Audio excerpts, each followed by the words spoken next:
Hey y'all, and welcome to this week's From the Vault episode from the Magdalen House podcast. We are a 501c3 nonprofit organization based in Dallas, Texas, and known affectionately by many as Maggies.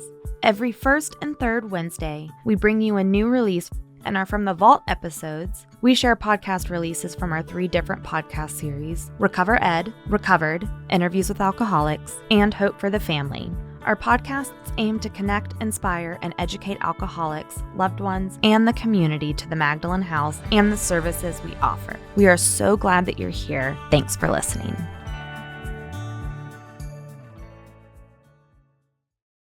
So this morning we have Cari H. on, who I'm sure most of you know. If you have not met her from overnighting, maybe you met her in Next Step.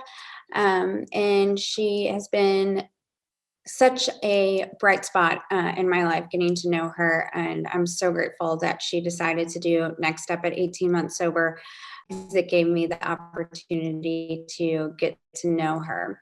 And so I'm so excited for you guys to be able to hear what she has to offer. I know she has a great story and a lot of solution. So Cari, if you could just start with some background information about yourself, let us know who you are, get to know you a little bit, and what led you to getting sober. Good morning, ladies. I'm Cari, and I'm a grateful recovered alcoholic. My sobriety date is September 4th, 2019. So I went through Maggie's 3 times in 2019, and that was not my first attempt at sobriety. I didn't start drinking like alcoholically until I was about 35. But I quickly went downhill after that and went to a lot of treatment, a lot of detoxes. And finally, in September of 2019 is when I really just couldn't take it anymore. I knew that if I didn't do something, I was going to die. And frankly, I was okay with that. I was dead inside anyway. So in September of 2019, I went to Maggie's for the 3rd time. And that is where I finally got my step 1 and realized that I'm never going to be able to drink like a normal person ever again. Thank you. Well, do you mind? I know that, one of the things that I learned about you is that you lost your mother really young, and you often use that as your excuse. Did you not? Right? Yes. Can you talk a little bit about that? Yes. I lost my mother in a car accident when I was 2, and my dad was a raging alcoholic. So my grandmother raised me. And even though I had a great childhood with my grandmother, I always felt like I was missing out on something. Like, it's not fair. It's not fair. Life's not fair. And God took my good parent, left me with the alcoholic parent, and self-pity was like running rampant through my life way before the drinking ever started. And then, of course, once I started drinking really heavily, that was my excuse, was poor me. It's, life has not been fair to me. I was given a bad hand. And in reality, I had a great life, a great childhood. I was very well taken care of, but I used that as an excuse for many years. And I was really angry at God for many years too. I could not understand how he could take a parent from a baby, like especially their mother, and leave them with the parent that was drinking all the time. So you now live with your dad, right? Mm-hmm. Oh, I know you're getting ready to move out. So obviously that relationship has been restored and you're no longer angry. Can you tell us about the healing process and everything with all of that? Yes. So my dad got sober about 17 years ago. I actually put together the intervention and took him to treatment and found a treatment center for him. This was before I started drinking alcoholically. And then 10 years after that, I wound up at the same treatment center. So it's kind of funny. But, everything, it's kind of funny because everything that I blamed my dad for, like everything that I was angry with my dad about, were the exact same things I had done to my daughter in my drinking. And so when I did my 5th step, I was really able to see my mistakes in that and how I had shown up the same way. The things that I was still holding on to, even after I'd done all these things to my daughter, were the exact same things that I had done. And to realize that he was also sick when all those things were happening. The things that he did, he would never do sober. My dad is an amazing man that has let me live here for the last 2 years, that has been nothing but supportive. But just like me, when he was drinking, he was sick and he did things that he would not have normally done, like not being around and, driving us around drunk and, just being the typical parent that I was when I was drinking. We have an amazing relationship now. He trusts me now. He doesn't look at me crazy every time I walk in the door to try to look at my eyes to see if I've been drinking or try to give me a hug to smell my breath. He actually trusts me. And like you said, Stephanie, I am moving out on July 1st. So I'm very grateful for these last 2 years that I've had with him, because it has given me a new relationship with him that I didn't have growing up. Like, we didn't have a real relationship growing up, and now we have a really great relationship. That's so awesome. Did you end up making amends to him? Several times. So the first time was really well. It went really well. He was very understanding and he gets it because he had the same life. The third time I got out of Maggie's, I came home and, went through the steps. And when it was time to make my amends, I went to him and I said, Dad, would you be willing to hear an amends from me? And he said, no. He said, I don't want to hear any more amends from you. Your words mean nothing at this point. So I just want to see you do the action. I want to see you do what you're supposed to do. And I just need some proof. I don't want to hear any more words. So I went to my sponsor and I was like, my dad does not want to hear from me. He doesn't want to hear words from me. He wants to see it. And she said, well, that's your amends, and you need to show him that you're going to do this and show the action. And all you have to do is be willing. And I went to him with a willing heart, and he did not want to hear it. I did leave it open that if you ever want to hear my amends, I'm here, but he's never asked, and he's very proud of me. He tells me a lot that he's very proud of me. So. Oh, good. What would you tell someone whose family doesn't want to hear from them or doesn't want to hear an amends from them? I actually had 2 family members, and my sister felt the same way. About 6 months into sobriety, she finally decided she was ready to hear from me. I would say, all you have to do is be willing. Go to them with a willing heart and ask them if they would hear an amends from you. And if they aren't ready or don't want to, then you just need to put in the action and show them. Your actions mean so much more than your words at this point. We have lied and manipulated our way through their lives for so long that our words really don't mean anything. So if they're not willing at this point, just keep doing the right thing. And if they're not even talking to you to see that you're doing the right thing, pray, keep doing the right thing, and God finds a way in the end. He will show you ways that you can do things to make things right. Awesome. Now you're talking about God, and earlier you mentioned how you had a lot of anger with God. Did that interfere with, coming to the rooms and the 12 steps and everything? How can you talk about that? It didn't interfere with it. It was, I still believed in God, and by working the steps, and especially doing my fifth step, I know that God has a plan in my life and in all of our lives that I'm not ever going to understand. And, that included the death of my mother. And although I don't understand and will never understand, I have faith that it was for a better plan than I can imagine. And my sisters are a lot younger than me, and they're half sisters. We have different mothers. And when one of my sisters is 13 years younger than me, when she was about 8, she said, Sissy, I'm really sorry that your mom passed away, but if she were still here, Holly and I might not be here. And that, has always resonated with me. Like, I don't know what God's plan is, but I know that things would look a lot different. And I'm pretty happy with the way things are today. So by working the steps and having faith in God and God's plan and giving my life over to God, it's allowed me and helped me accept the way things are with things that have happened in the past. Now, how have you dealt with your mother being gone, growing up and today? And I'm asking you for self-seeking reasons because I have a 2-year-old who doesn't have a father. But how did you deal with that growing up, and how is it today? Growing up, it was kind of hard because, even though I had my grandmother, I, at school, you would do Mother's Day gifts and, do things for your mother. And I was always like, oh, I don't have a mother. As I've gotten older, I've learned to appreciate what I do have and the people that I do have in my life. And now I find ways to honor her in my life. A couple of weeks ago was the anniversary of her death. And I was talking to my sponsor about it, and she's like, well, how can you honor your mother today?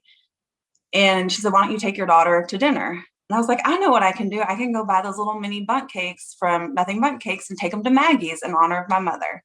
So I did, with a little card that said these are in honor of my mother, and just, try to honor her in ways like that, and talk to my family about her. Like, I try to learn as much as I can about her through my family and different things that belong to her. Like, all of her possessions are mine now. So I have different things that belong to her that I'll look at occasionally and try to get a sense of who she was.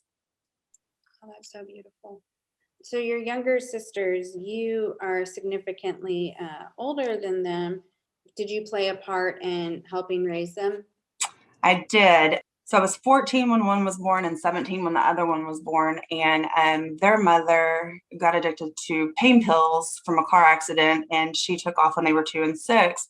So it was just my dad, who was drinking very heavily at the time, and I was in college. And so I helped my dad raise them.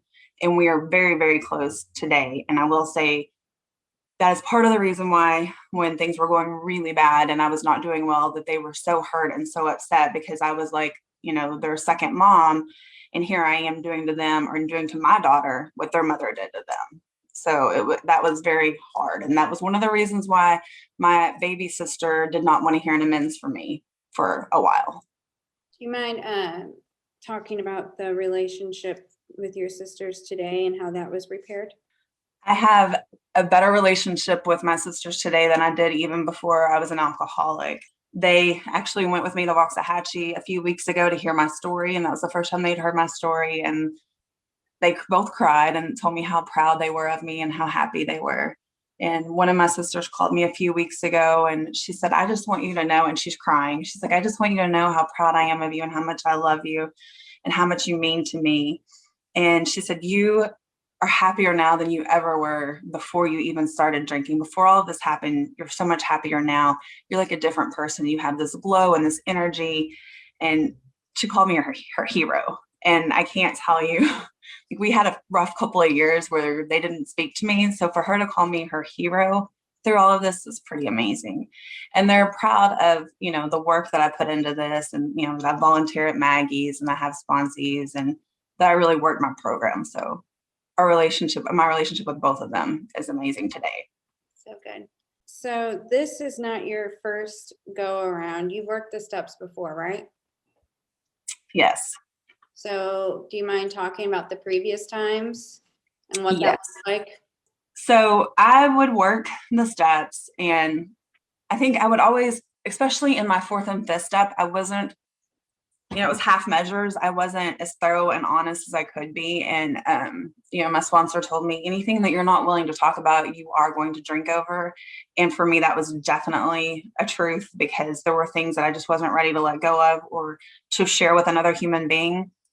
And I, eventually each time got drunk. And the biggest thing for me is I would work the steps, and the promises would start coming true. And I would start, being happy and start feeling, that mental obsession was relieved, and I reacted sanely around alcohol. And so I'm like, okay, well, I'm good now. Thank you so much. That worked. Let's move on now. Let's move on with life. I don't have to do this forever. And so I would slowly, it wasn't like, a sudden, like, I'm just going to stop everything. I would slowly stop calling my sponsor, or call her less and less, and do prayer and meditation less and less, stop going to as many meetings, stop carrying the message, just gradually, until eventually, and it didn't take very long each time, that mental obsession starts creeping back in, and I could fight it for a little bit, but eventually, once my spiritual connection was not there anymore, I didn't have a defense. And there was no fighting that mental obsession. That thought would start coming back in, that this time I can have just one drink and it's going to be okay. And I don't even have to tell my sponsor. Tomorrow I'll wake up and just go on with my life like nothing happened. And of course, as soon as I would drink, I wouldn't stop. So definitely learned that half measures availed me nothing. And I have to live in this program every single day. And I will tell you, the second time I got out of Maggie's, which there wasn't a lot of time in between my second and third time, or my first and third time either, but I remember doing this work and thinking, oh, I have to do this for the rest of my life. This is horrible.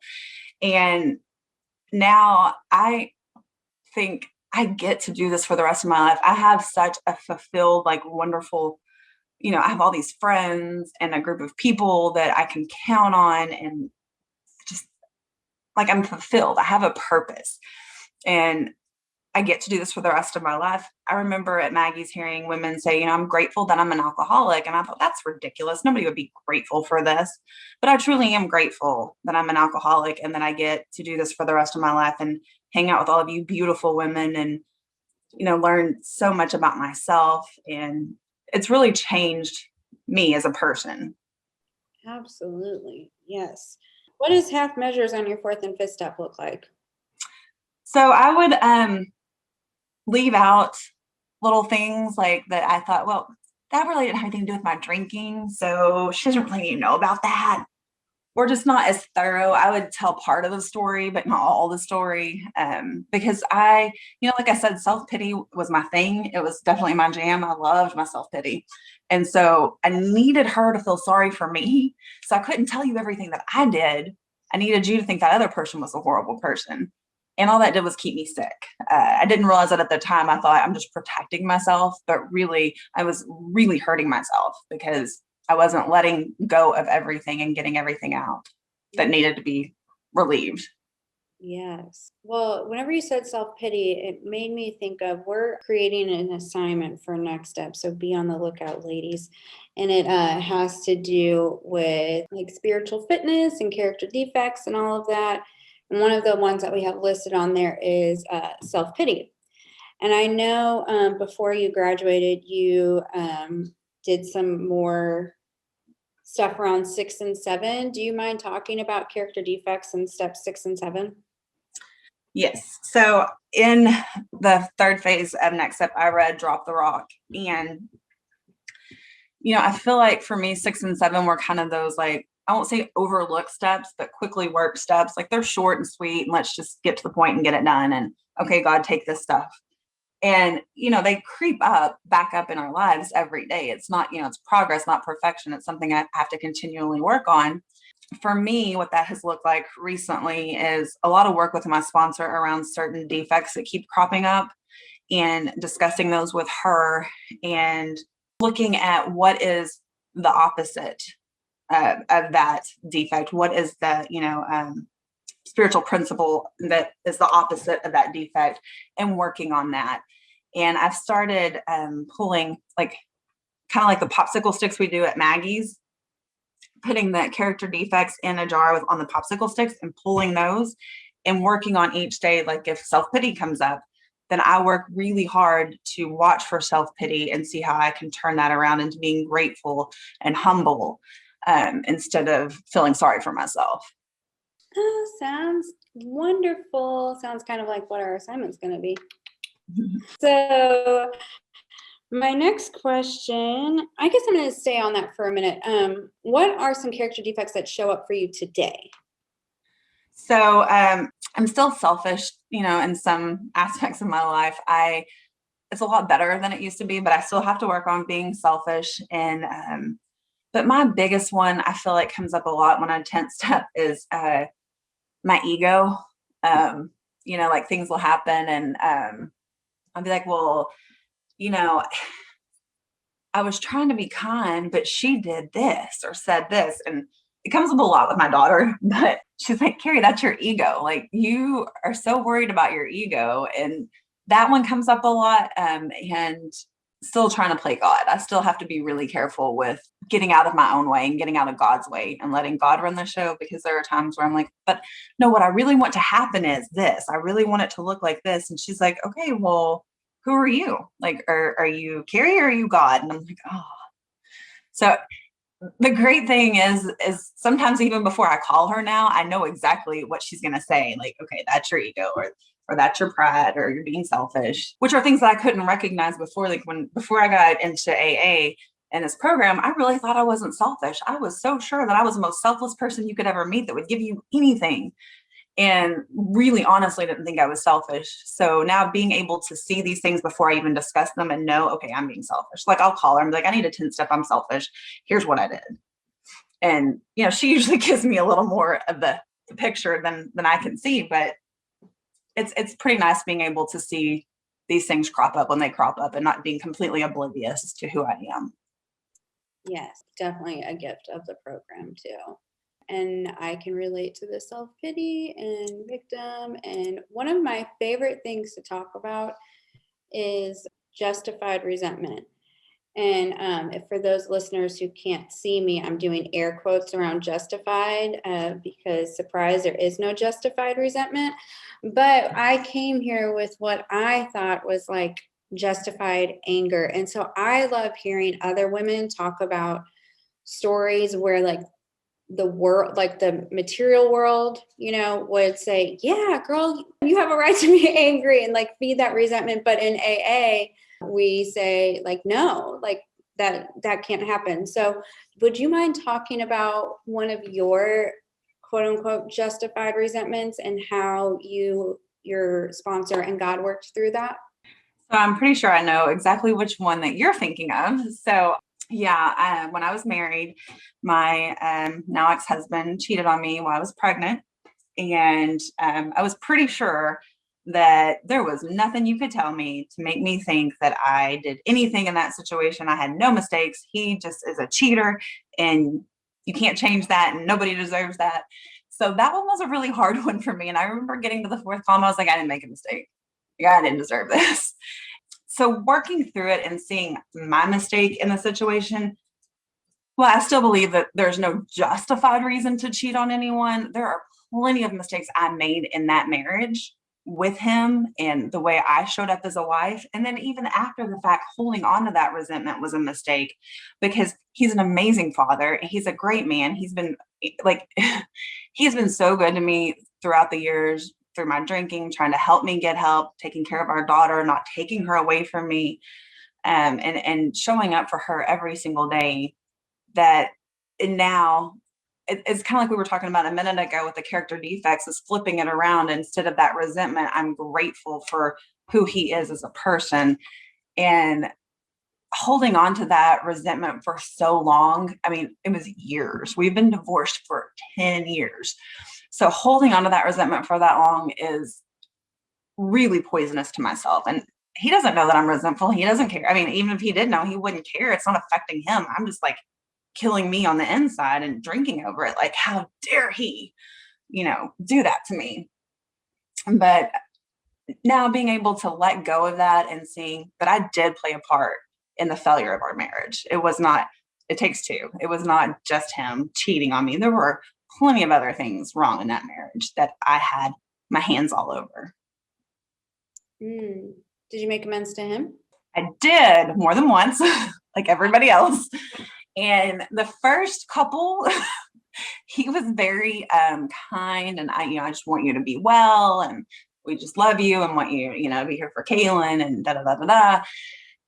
And then there was the third one, and that one was probably my roughest amends. And I will tell you, I went into it thinking it's going to be just like the first two, where he's very like, oh, he's gracious, like, oh, good for you, you're getting sober again, yay. No. This time he let me have it when it came to our daughter and what I was putting her through and how much I was hurting her. And, all of these, like this hope that I would give her every time that things were going to be better. And then I would just crash it down again. And it was very, very difficult to hear because it was true. And I wasn't angry.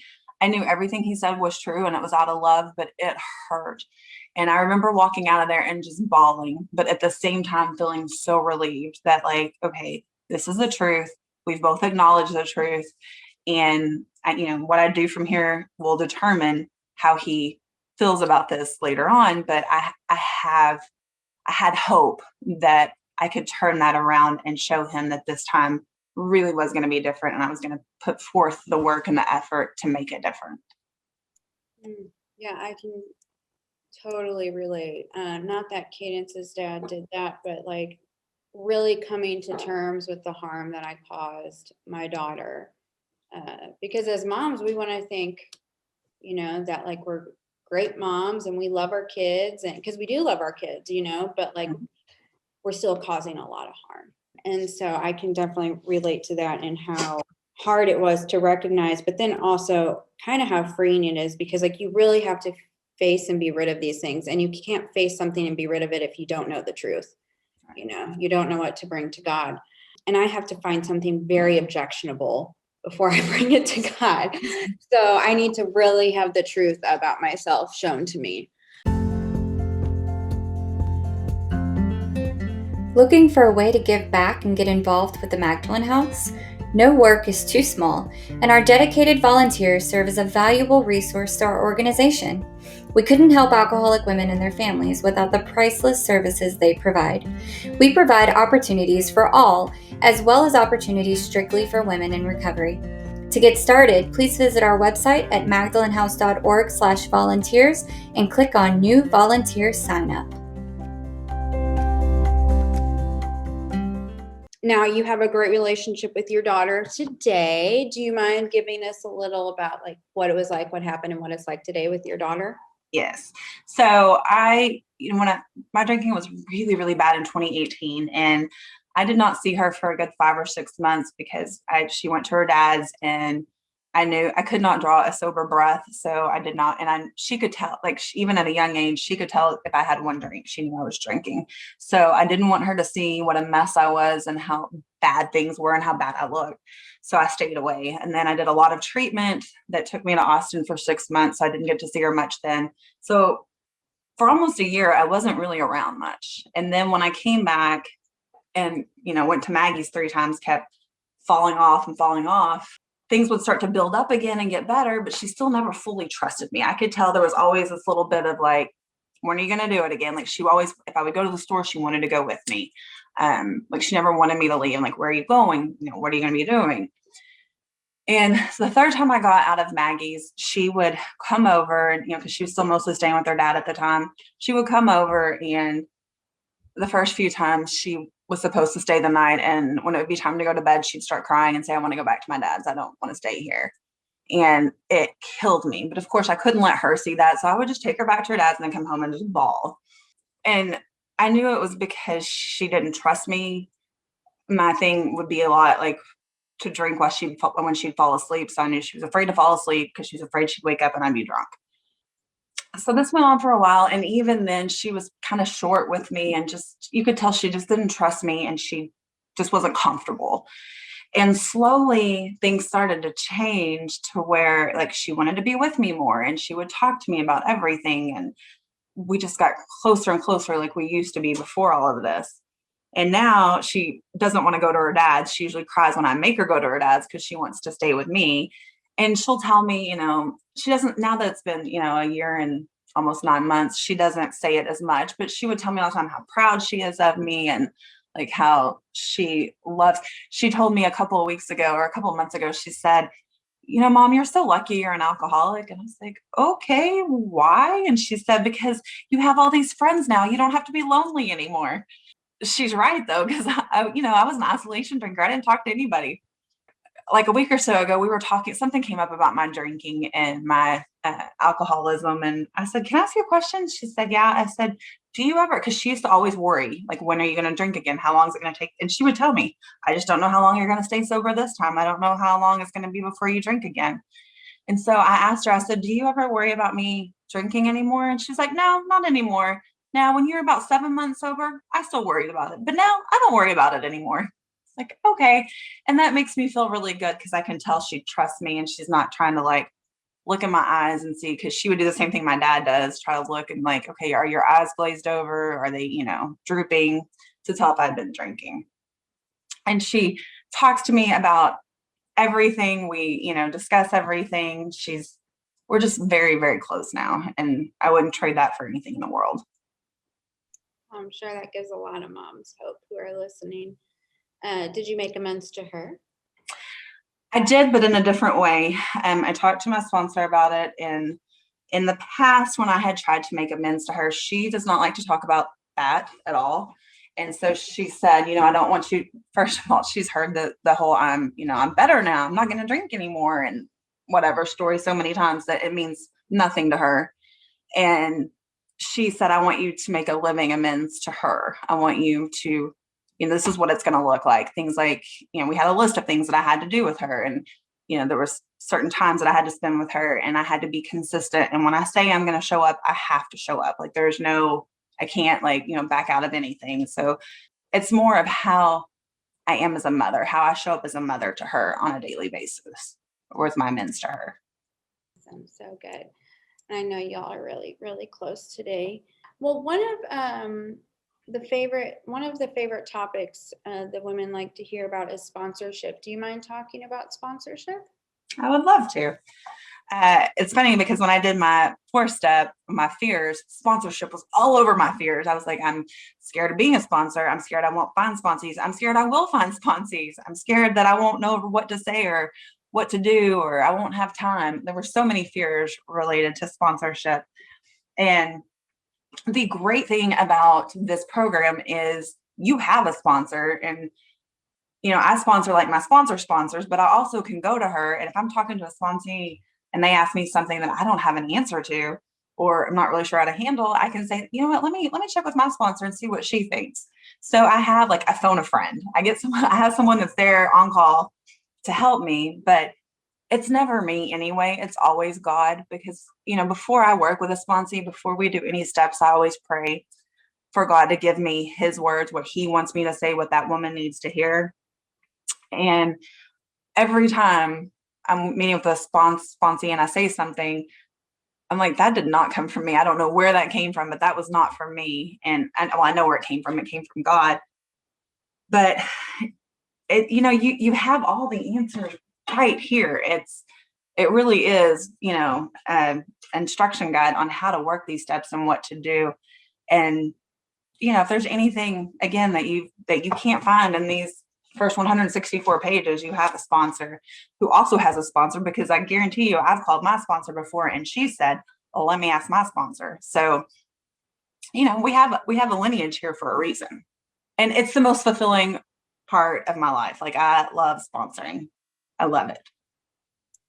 Now, how did you choose your sponsor? Because we have some women who come in here who are totally new and have never had a sponsor before, and they're so worried about getting the right sponsor and whatnot. How did you choose your first sponsor? My first sponsor at Maggie's, when I first got to Maggie's, I was like, okay, well, she needs to be my age and she needs to have one kid and she needs to be just like me. And that's so not what it really turned out to be. What I actually finally, after finding out that there was no one exactly like me that was going to sponsor me, all I had to have was someone who's had a spiritual experience by working these steps, that has a sponsor and is connected to her higher power. And once I found that person, which if you go to Maggie's, there's a lot of them, all she had to do was take my hand and put my hand, in God's hand. And I didn't need someone that looked like me, talked like me, acted like me, or anything. So I thought I did. And when they would say, go find someone that has what you want, I'm like, okay, well, I want a big house and I want this and I want a good job. And that's not what they mean. They mean someone that's happy, joyous, and free, that has a spiritual connection to their higher power. That's all there is to it. So what is it like? How can you tell if a woman is connected to her higher power? From words and actions. It's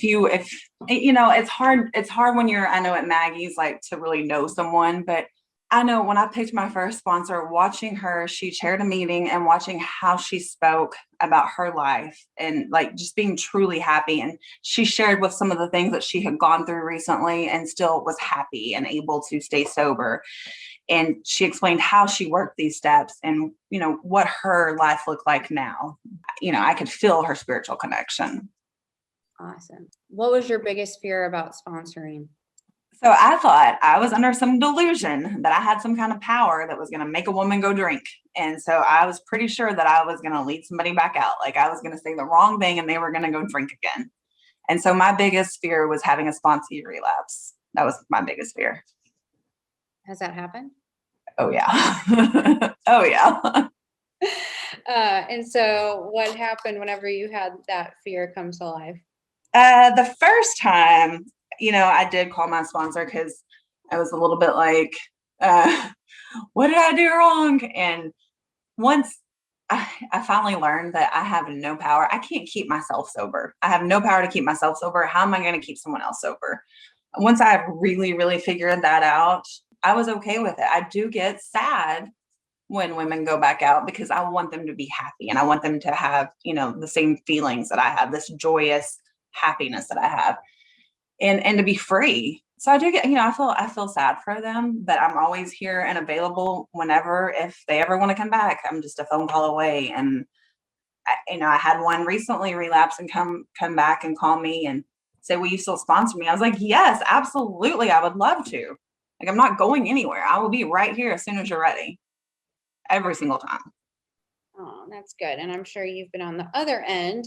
Yes. My first sponsor when I got at Maggie's, I had her all 3 times through Maggie's. I recently changed sponsors in like January or February, but she was with me through all 3 of my relapses through Maggie's. And every time I'd call her and be like, will you still sponsor me? And every time she was right back. So good. What's different this time?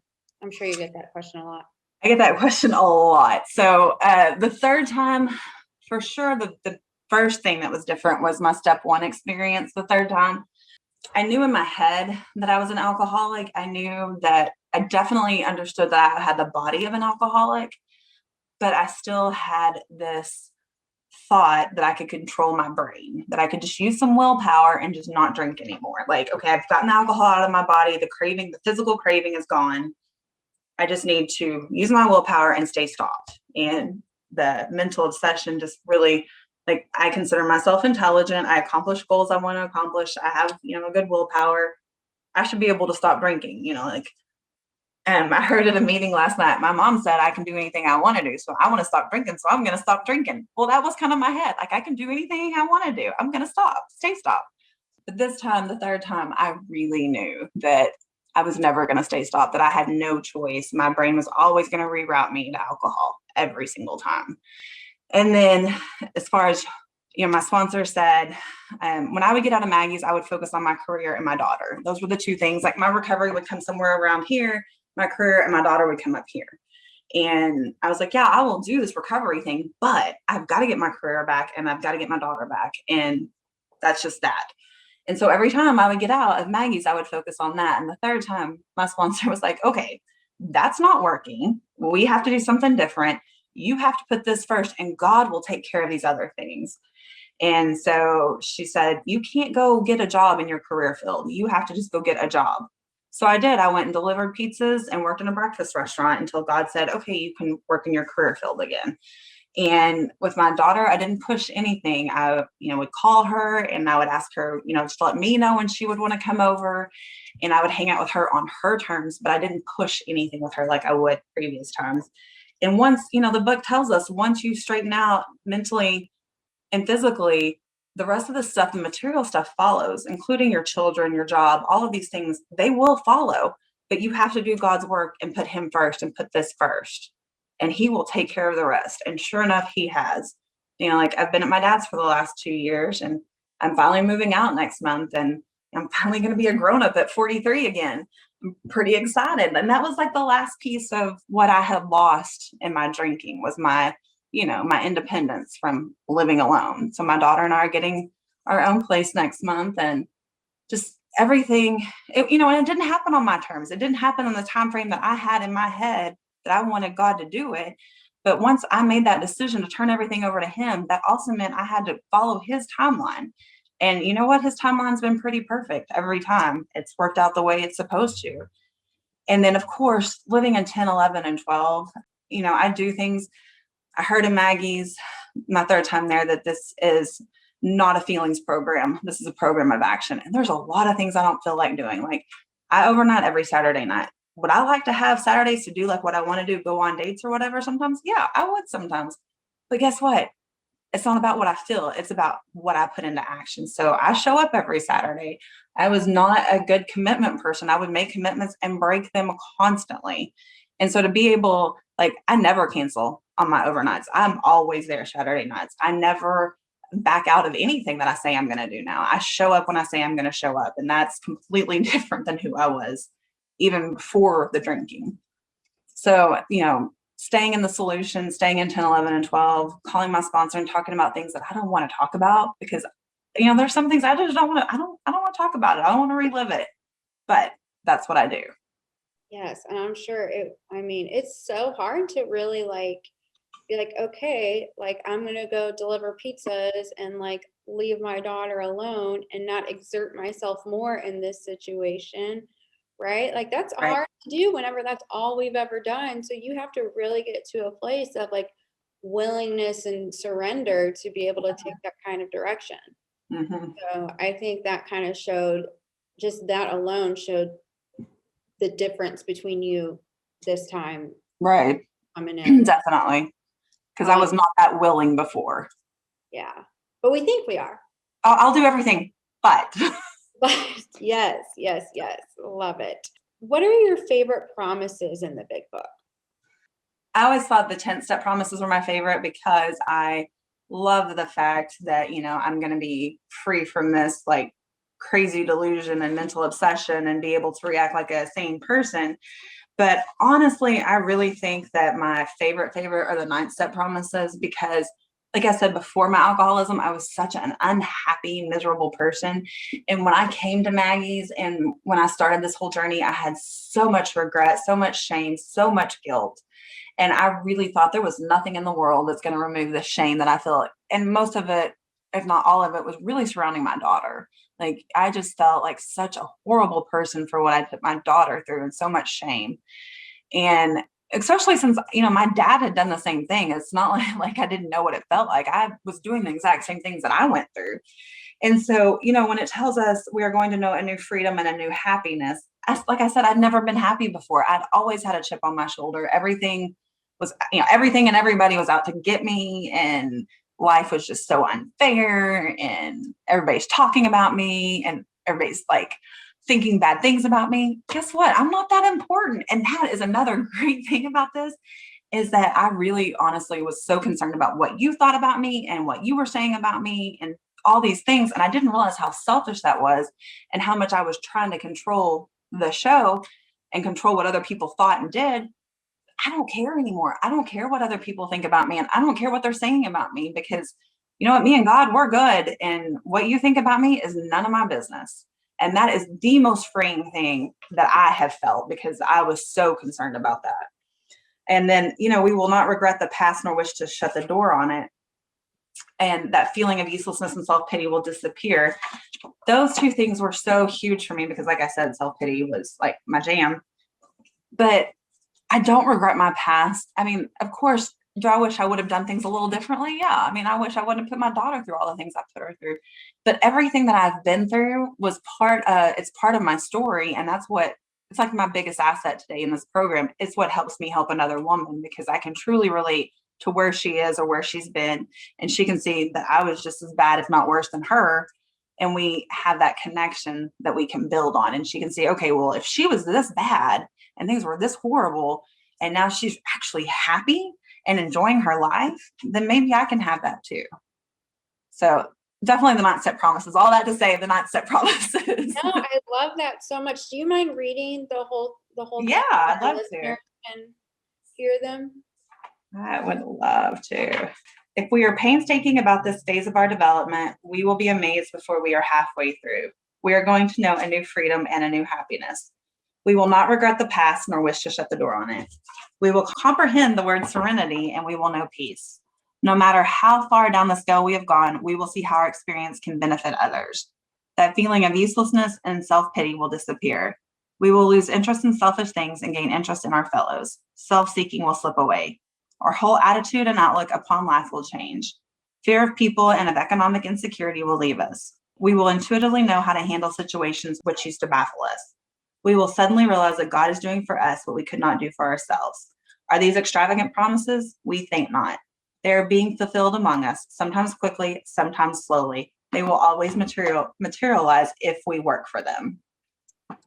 Beautiful. When not first came into the rooms, but this time when I came into the rooms, the thing that kept me or made me come back was seeing the promises on the wall, because I had never seen those. The only thing I knew was that we came here to stay sober. I didn't know that I could experience all of that, and that was appealing to me. And so that's what made me want to keep going with this program. If I could even get half of that stuff, Yeah. I'd be okay. And so it's so cool. I'm sitting here and I'm like listening to you and watching you, and it's just so obvious that there's that line in the book that says, her deportment will shout that this is a woman with a real answer, something like that. And like, that's what I'm thinking whenever I'm watching you. And it's like really, really cool to see like how like connected you are and how, full of solution you are. And it's just really amazing. So, but since we are getting to the top of the hour, I would like you to let us know 2 things. First, the biggest gift that recovery has given you. And then if you could leave us with one takeaway, whether it be the women on the call now or the listeners, women getting sober, staying sober, anything, what would that, like, if you could say one thing that you can't leave without us hearing, like, what would that one thing be?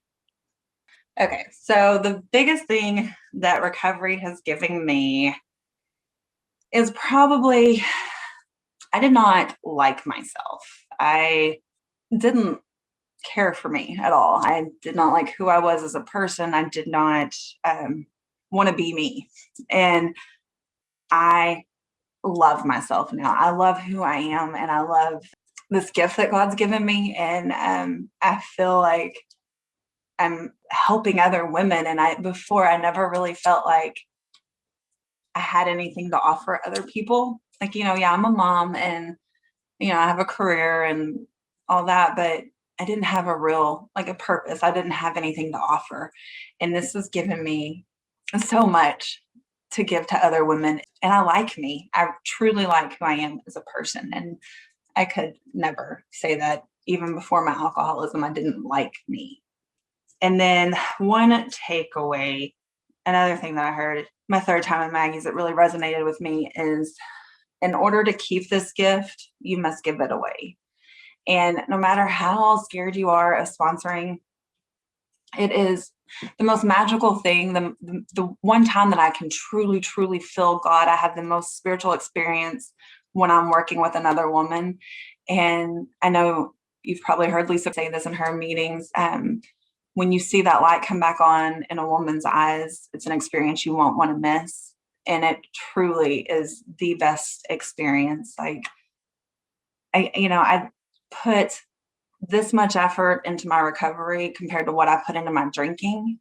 And I put like every bit of, and I thought, well, I don't have time for this recovery business, but I put everything, all my time, energy, everything into my drinking. And I put just like a 3rd or a 4th of that into this. And I'm actually happy and I'm joyous and I'm free and not miserable and, ugh. So it's amazing. It's just, it's work, but it's so worth it. The reward you get from the work is like immeasurable. It's just, so just don't give up. Keep, I heard in treatment one time in another treatment center, don't quit before the miracle happens. And I was like, what miracle? Like, what are they talking about? Where's this miracle? And I get the miracle now. It's the life that I have today. That's the miracle. Like, me not drinking, that's also a miracle, but that's just a great side effect of this program. Like, I am happy and I don't have to drink. Wonderful. I love you so much. I love you too. Thank you for being here. That was so wonderful. I can't wait until we can release it. So all you guys have a wonderful day. Thank you, Cari, for being with us. Thank you. We'll see you all later. We hope you've enjoyed this From the Vault re-release of the Magdalen House podcast. Tune in every 1st and 3rd Wednesday for a new release from one of our 3 podcast series. To learn more about the Magdalen House and the services we offer, visit magdalenhouse.org or follow us on your favorite social media channels by searching for the Magdalen House.